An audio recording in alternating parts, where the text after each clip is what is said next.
So in one sense, I could dismiss, those dogs whose bark is about the character of the People's Republic of China today, quibbling over this or that. I could and do say, be gone with you. It's none of your business how China organizes its internal affairs. They're not seeking, and this is one of the defining characteristics of the new China, they're not seeking to determine how we live in Southall, how our traffic systems should be reorganized in Southall. The Chinese media is not endlessly prognosticating on the corrupt felons in the British House of Commons, looting the public purse with their expenses claims, because they rightly regard that as a matter to be dealt with by the people of Britain and them alone. Yet our political class, Jeremy, I was shocked to learn that the left-wing MP who called for the Beijing Olympics to be cancelled was my good friend Jeremy Corbyn.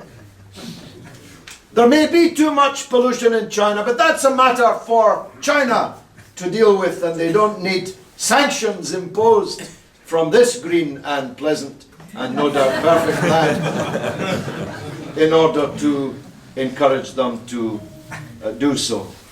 It's only 150 years ago that China was a pit of poverty and oppression and bondage and feudalism, and was being sucked dry by the great imperial powers, preeminent amongst which was our own country.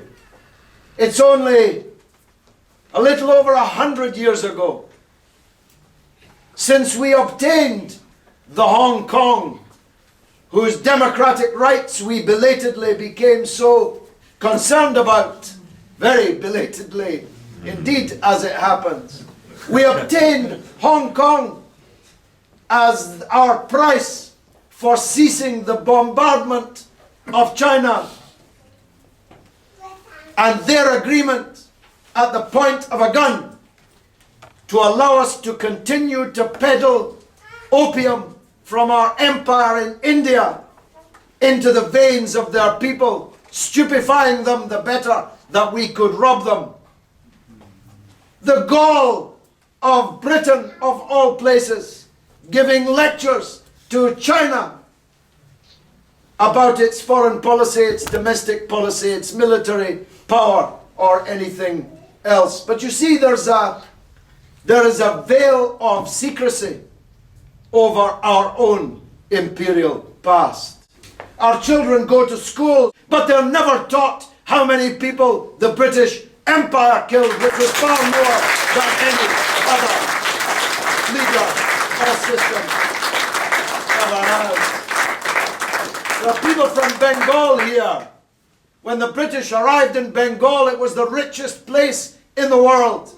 And when the British left Bengal, it was the poorest place in the world. And you don't need to be Einstein to work out what happened in between.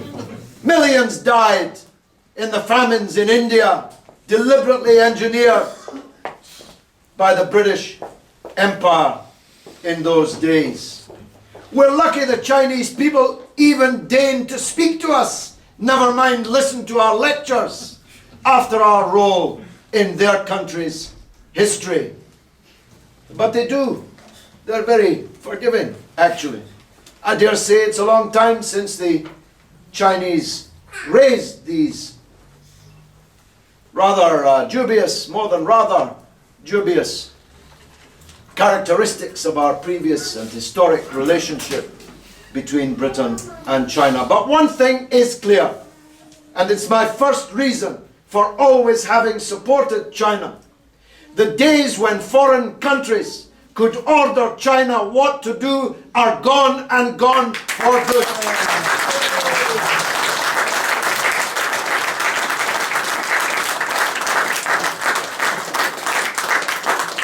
Which leads me to my second reason for supporting and celebrating this historic achievement this weekend, the 60th anniversary. You see, I believe that the collapse of the Soviet Union was a disaster for the world, for lots of reasons. Many of them not the subject of tonight's discussion. But one of them is the collapse of the Soviet Union left one single behemoth hegemonic superpower in the world, and look at the mess they made of the power that they inherited. It is profoundly unhealthy.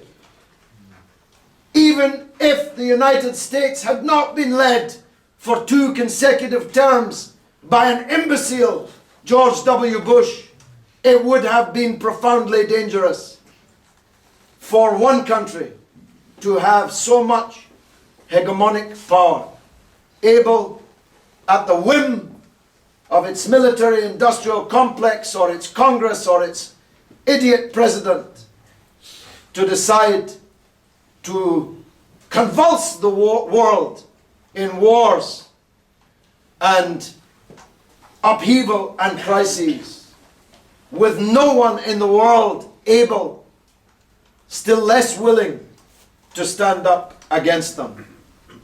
The emergence of China in these last decades as not just a superpower, but as rapidly becoming the second most important economic power in the world, becoming one of the most important military powers in the world, developing its diplomatic skills and experience as it begins to play its global role that Jenny talked about, is that 10 years from now, I'm more optimistic, 10 years from now, nothing big will happen in the world without China's agreement. The United States will not be able to launch a war against anyone. In just 10 years, they will have to seek the agreement of China for any major development in world affairs. And within 25 years, let's say, I believe that China will overtake the United States to become the most powerful and important country in the world. Hallelujah. You say there's no God, some of you. Hallelujah. And that's the second reason.